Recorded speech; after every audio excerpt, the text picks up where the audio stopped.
नमस्कार साथियों, कैसे हैं आप सभी। आशा करते हैं आप सभी स्वस्थ होंगे। वर्ग 3 मुख्य परीक्षा की तैयारी सभी की बेहतर चल रही होगी। वर्ग 3 मुख्य परीक्षा की तैयारी में हम सिलेबस के अकॉर्डिंग अपने जिन टॉपिक्स को कर चुके हैं उनमें प्राचीन इतिहास के कई टॉपिक हैं। इसके अलावा बायोलॉजी, फिजिक्स, केमिस्ट्री के टॉपिक्स भी हम कवर कर चुके हैं। इम्पोर्टेंट टॉपिक्स जो है वो उन्हें बहुत कम टाइम में बहुत अच्छे तरीके से करने का प्रयास करते हैं। पिछली कक्षा में हमने राजनीति के टॉपिक मौलिक अधिकार को लिया था। यदि आपने अभी तक ये क्लासेस नहीं देखी है तो आप उन क्लासेस को देख सकते हैं। आज का हमारा टॉपिक है राज्य के नीति निर्देशक तत्व, direction principles of state policy. इसे हम शॉर्ट में DPSP भी कहते हैं, जिन्हें हम आज के साथ पढ़ते हैं। DPSP जो है वो हमारे भारतीय संविधान की भाग 4 में अनुच्छेद 36 से 51 तक वर्णित है। हम पिछली कक्षा में पढ़ चुके हैं कि संविधान के भाग 1 में संघ और राज्य क्षेत्र के बारे में वर्णन है। संघ और राज्य क्षेत्र के बारे में बताया गया है, जो आपके अनुच्छेद 1 से 4 तक है। साथ ही भाग 2 में मौलिक अधिकार के बारे में नागरिकता के बारे में बताया गया है, जो आपका अनुच्छेद 5 से 11 के बीच वर्णित है। भाग 3 में हमारा मौलिक अधिकार है,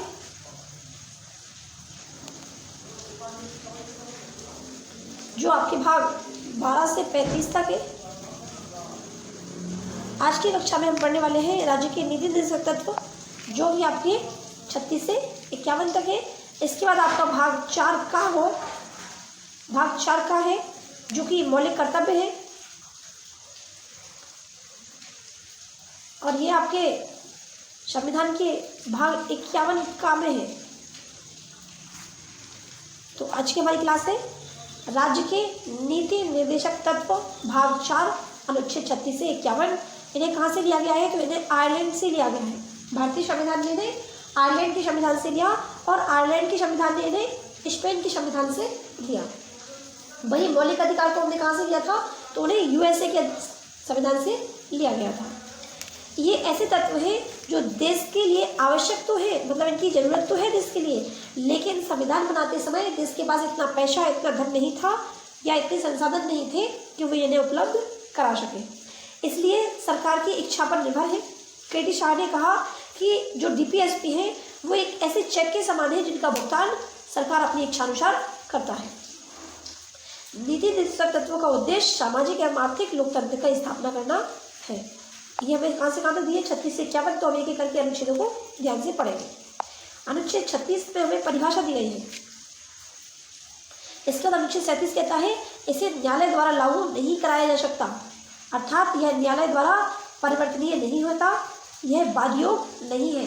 हम ऐसा हाई कोर्ट, सुप्रीम कोर्ट या किसी भी न्यायालय में नहीं जा सकते कि भैया हमारे DPSP का आनंद हुआ है, हमारे राज्य की नीति निर्देशक तत्वों का आनंद हुआ है, हमें ऐसी सुविधा मिलनी चाहिए थी, ये नहीं मिली, बल्कि मौलिक अधिकारों के लिए हम जा सकते हैं। अगला अनुच्छेद 38 कहता है लोक कल्याण के लिए अभिवृत्ति, अर्थात सरकार जनता के कल्याण करेगी, जैसे राशन कार्ड, सामाजिक राजनीतिक न्याय, या उनके लिए कई योजनाएं बनाएगी। अधिकतर योजनाएं इसी के अंतर्गत बनती है, जैसे आपके लाडली बहना योजना, ये महिलाओं के हितों के में बनाई गई योजना है।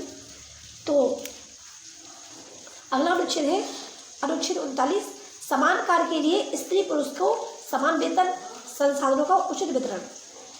अनुच्छेद 39 का कहता है निःशुल्क विधि कानूनी सहायता। ये शिकायत से जुड़ा गया, आपका 42वें संविधान संशोधन 1976 के द्वारा जुड़ा गया। अनुच्छेद 40 कहता है ग्राम पंचायतों का गठन, जो कि इसके तहत आपकी 9वीं अनुसूची जोड़ी गई, 9 का और 9 खा, जिसमें आपकी नगर पालिकाएं और ग्राम पंचायतों के बारे में चर्चा मिलती है। अगला है अनुच्छेद 41, कुछ दशाओं में सरकारी सहायता, काम, शिक्षा प्राप्त करना, वृद्धा पेंशन, विधवा पेंशन, विकलांगों के लिए साइकिल आदि सुविधाएं किसके अनुसार अनुच्छेद के द्वारा दी जाती है? अनुच्छेद 41 के द्वारा, जो कहता है कुछ दशाओं में सरकारी सहायता मिलेगी। अनुच्छेद 42 है न्याय संगत कार्य के लिए मनोचित दशा अथवा प्रसूति सहायता उपलब्ध कराना, जैसे गर्भवती महिलाओं द्वारा कठोर शारीरिक श्रम न करना। जैसे आपके कोई भी काम है तो यदि महिलाएं गर्भवती हैं तो उनके लिए उस काम में छूट दी जाएगी, उनके लिए एक्स्ट्रा अवकाश दिया जाता है, चाइल्ड केयर लीव दी जाती है। वो किसके अंतर्गत है? आपकी अनुच्छेद 42 के अंतर्गत। अनुच्छेद 43 है निर्वाह योग मजदूरी, अर्थात इतना वेतन दिया जाए कि परिवार चलाया जा सके। कम से कम व्यक्ति भूखा न मरे, उसको उसके काम का इतना मेहनताना देंगे कि उसका पेट भर सके, उसका घर चल सके। कुटीर उद्योग के अंतर्गत, इकाई के अंतर्गत है, इसके अंतर्गत कुटीर उद्योग की सहायताएं दी जाती हैं। आपको एक ट्रिक दी गई है दमन, अनुच्छेद 41, 42, 43। दमन में आप पढ़ेंगे अनुच्छेद जो आपका 41 है उसमें क्या है? कुछ दशाओं में सरकारी सहायता, दशाओं से आप दमन याद कर सकते हैं। अनुच्छेद 42 कहता है माँ मतलब मनोचित दशा, तो अनुच्छेद 43 कहता है निर्वाह योग मजदूरी, ना से निर्वाह योग मजदूरी। उम्मीद करते हैं आपको समझ में आई होगी। चलते हैं आगे। अनुच्छेद 43 का उद्योग प्रबंधन में कामगारों की भागीदारी। अनुच्छेद 44 समान सिविल संहिता, अर्थात सभी धर्मों के लिए विवाह और तलाक की शर्तें समान रहेंगी, भले ही विवाह किसी भी रीति रिवाज से अलग अलग हो। अर्थात कहने का ये है कि जो कानूनी तौर पर आपका तलाक है या विवाह है वो सभी धर्मों के लिए कैसा रहेगा? समान रहेगा। नोट, अपराध के कानून को दंड संहिता तथा चुनाव के कानून को आचार संहिता कहते हैं। जो चुनाव के समय कानून बनाए जाते हैं उन्हें कहते हैं आचार संहिता, और यदि कोई अपराध करता है उसके लिए जो कानून है अपराध के लिए उन्हें क्या कहते हैं? दंड संहिता। अनुच्छेद 45 के अंतर्गत 6 वर्ष की या 6 वर्ष से कम आयु के बच्चों के स्वास्थ्य का ध्यान रखना सरकार की जिम्मेदारी है, अर्थात 6 से 14 वर्ष की आयु के बच्चों को निःशुल्क शिक्षा देना सरकार की जिम्मेदारी है। उनके लिए स्वास्थ्य और निःशुल्क शिक्षा कौन कौन देगा? सरकार देगी। किस वर्ष से? तो 6 वर्ष से और 14 वर्ष तक के बच्चों के लिए शिक्षा, और 0 से लेकर 6 वर्ष तक के बच्चों के लिए स्वास्थ्य। अगला नोट दिया गया है शिक्षा के अधिकार को मूल अधिकार, अनुच्छेद 21 के द्वारा जोड़ दिया गया 46वें संविधान संशोधन 86वें संविधान संशोधन 2002 के अनुसार। अनुच्छेद 46 कहता है SC, ST, OBC के लिए विशेष आरक्षण। आपको हो सकता है कंफ्यूज हो, क्योंकि अनुच्छेद आपका जो 39 है वो कह रहा है स्त्री पुरुषों के लिए समान कार्य के लिए समान वेतन। वही अनुच्छेद जो आपका 38 है वो कह रहा है आपको कि सरकार जनता के कल्याण के लिए काम करेगी, है ना। और यहाँ कह रहा है कि क्या करेंगे? उनको विशेष अधिकार देंगे, किसको? SC, ST, OBC को। तो उसका कारण ये है कि यदि कोई समाज में पिछड़ा है या एक आर्थिक रूप से सामाजिक रूप से कमजोर है तो उसके लिए सहायता करेगी समानता पर लाने के लिए। तो आप पॉजिटिव भेदभाव तो कर सकते हैं, नेगेटिव भेदभाव नहीं कर सकते। इसका कहने का अर्थ यहाँ से निकलता है। सकारात्मक भेदभाव आरक्षण की श्रेणी में आता है। अनुच्छेद 47 सरकार पोषायुक्त आहार उपलब्ध कराएगी तथा नशीली दवाइयों एवं शराबों को प्रतिबंध में लाएगी। यदि हमारा ये मौलिक अधिकार होता तो पूर्णतः हमारे देश में शराब बंद होती और पोषण युक्त आहार सरकार हमारे लिए उपलब्ध कराती। लेकिन ये कहाँ पर है? आपका DPSP में है। मतलब इसे लागू करने के लिए कई योजनाएं बना सकती है समय समय पर, जितना आवश्यक होगी या जितना उन्हें अपने समय के हिसाब से, धन के हिसाब से, उपयोगिता के हिसाब से लगेगा उतना वो समय के साथ इसको लागू करा सकते हैं, लेकिन कंपलसरी नहीं हो सकती। यदि हमारे लिए ये सुविधाएं नहीं मिल रही हैं तो हम इनके लिए किसी भी न्यायालय में अपील नहीं कर सकते। अगला अनुच्छेद है अनुच्छेद 48 का पर्यावरण, वन एवं वन्यजीवों की रक्षा करना सरकार का कर्तव्य होगा। 42वें संविधान संशोधन 1976 के द्वारा क्या कह रहे हैं? जो हमारा एनवायरनमेंट है, पर्यावरण है और वन्यजीव है, उनकी रक्षा करना किसका कर्तव्य है? सरकार का। अगला पढ़ते हैं अनुच्छेद 49 कहता है राष्ट्रीय स्मारकों की रक्षा करना सरकार का कर्तव्य होगा। किसकी ड्यूटी होगी? सरकार की ड्यूटी होगी। जो राष्ट्रीय स्मारक है, जैसे सरकारी स्कूल है, सरकारी अस्पताल है, आपके रेलवे स्टेशन है, पुलिस स्टेशन है, ये सब क्या रहेंगे? आपके सार्वजनिक या सरकारी। और जो राष्ट्रीय स्मारक है, आपके ऐतिहासिक स्मारक है, इनकी जवाबदेही किसकी है? तो सरकार की है। अगला अनुच्छेद है अनुच्छेद 50 कार्यपालिका से न्यायपालिका को अलग करना। अनुच्छेद 50 क्या करता है? कार्यपालिका से न्यायपालिका को पृथक करने का कार्य करता है।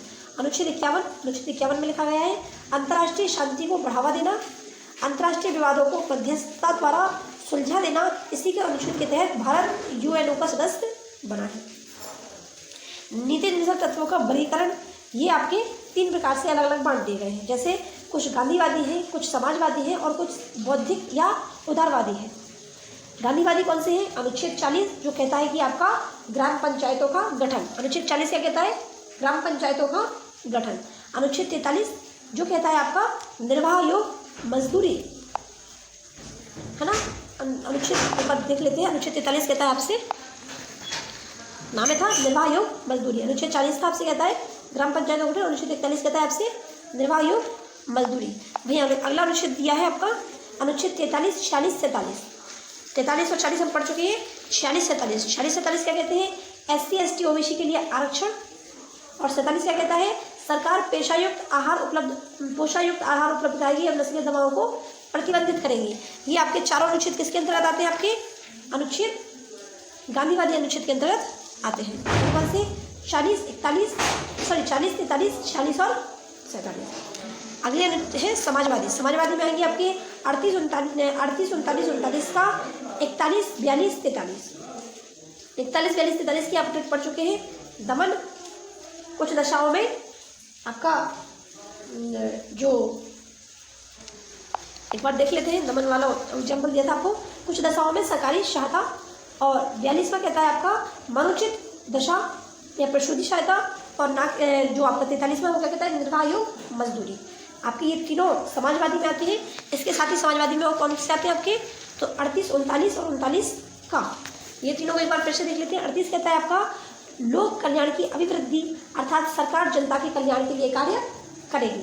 38, 39 कहता है समान कार्य के लिए समान मजदूरी, चाहे स्त्री हो या पुरुष हो। और 39 का कहता है निःशुल्क विधि कानूनी सहायता, निःशुल्क विधिक सहायता। याद रहेंगे तीनों। निःशुल्क विधिक सहायता, सरकार समान कार्य के लिए समान वेतन देगी। और 38वां कहता है आपसे जो आपकी सरकार है वो आपके लिए लोक अभिवृद्धि के लिए कदम उठाएगी। तीनों ये याद कर लेना है। और इसके बाद तीनों दमन वाले दिए हैं आपको। कौन कौन से? 41, 42, 43। मतलब कि आपके सरकार कुछ दशाओं में आपकी मनुचित दशाओं में सहायता करेगी, आपके लिए मनुचित दशा या प्रसूति सहायता उपलब्ध कराएगी और आपके लिए निर्वाह योग्य मजदूरी भी देगी। तीनों ये याद कर लेना है। ये समाजवादी के अंतर्गत आएगी। अगला है आपका उदारवादी या बौद्धिकवादी। इसके अंतर्गत 44, 45, 48 का 49, 50, 51। तो 49, 50, 51 आपसे कह रहे हैं राष्ट्रीय स्मारकों का उपयोग या रक्षा करना किसकी जिम्मेदारी है? सरकार की। न्यायपालिका को कार्यपालिका से अंतर्गत अलग करना है। और आपके अंतर्राष्ट्रीय संगठन को बढ़ावा देना और उनके मध्यस्थता से बनाना, ये इसके अंतर्गत आप भारत अपना जो है वो यूएनओ का सदस्य बना। साथ ही आपके 4 अनुच्छेद हैं 44, 45, 48 और 48 का। इनको भी देख लेते हैं। अनुच्छेद 44 जो कहता है वो कहता है समान सिविल संहिता, अर्थात सभी धर्मों के जो विवाह है, जो तलाक है, वो समान नियमों से होंगे। 45 कहता है 6 वर्ष तक की आयु, 0 से 6 वर्ष की आयु के बच्चे उनकी स्वास्थ्य की देखभाल की जिम्मेदारी, और जो 6 से 14 वर्ष के बच्चे हैं उनकी शिक्षा की जिम्मेदारी किसकी होगी? सरकार की होगी। इसकी भी अनुसार अनुच्छेद का जोड़ा गया जिसमें शिक्षा का अधिकार, मौलिक अधिकार को जोड़ दिया गया और जैसे इसमें 86वें संविधान संशोधन के अंतर्गत है। आगे देखते हैं। बौद्धिक या उदारवादी भी हो गए। मिल मुद्दे में न्यायालय ने कहा कि सरकार नीति निर्देशक तत्वों या मूल अधिकार दोनों पर ध्यान दे, अर्थात संतुलन बनाए रखे। न्यायालय ने कहा कि नीति निर्देशक तत्व एक लक्ष्य है जो इस लक्ष्य को पहुंचने के लिए साधन मौलिक अधिकार है। मूल अधिकार तथा नीति निर्देशक तत्वों में अंतर क्या है? इन अंतर को पढ़ लेते हैं। तो जो आपके मौलिक अधिकार है वो भारतीय संविधान के भाग 3 में है और DPSP जो है वो भाग 4 में है। मौलिक अधिकार जो है वो USA से लिए गए हैं, DPSP आयरलैंड से लिया गया है। मौलिक अधिकार कैसे है? नैसर्गिक अधिकार है और जन्म से मिले हुए हैं, जबकि जो आपके DPSP है वो नैसर्गिक नहीं है, यह सरकार के द्वारा लागू करने के बाद मिलते हैं, बाध्य नहीं है इनके लिए। यह न्यायालय द्वारा प्रतिवर्तित या बाध्ययोग है, यह न्यायालय द्वारा प्रवर्तित या बाध्ययोग नहीं है। यह सरकार की शक्तियों को घटा देते हैं अर्थात ऋणात्मक बनाते हैं। वहीं जो DPSP है यह सरकार की शक्तियों को बढ़ा देते हैं अर्थात धनात्मक बनाते हैं। इसके पीछे कानूनी मान्यता है और इसके पीछे कानूनी मान्यता है। यह निलंबित हो सकते हैं, यह निलंबित नहीं हो सकते। यह कोई व्यक्ति की भलाई के लिए है और यह पूरे समाज की भलाई के लिए है। उम्मीद करते हैं आपको याद हो जाएंगे। मौलिक कर्तव्य आपको दिए गए हैं जिन्हें हम अगली क्लास में पढ़ते हैं। तब तक के लिए धन्यवाद। मिलते हैं नेक्स्ट वीडियो में। आप अपनी पढ़ाई को बेहतर ढंग से जारी रखिए।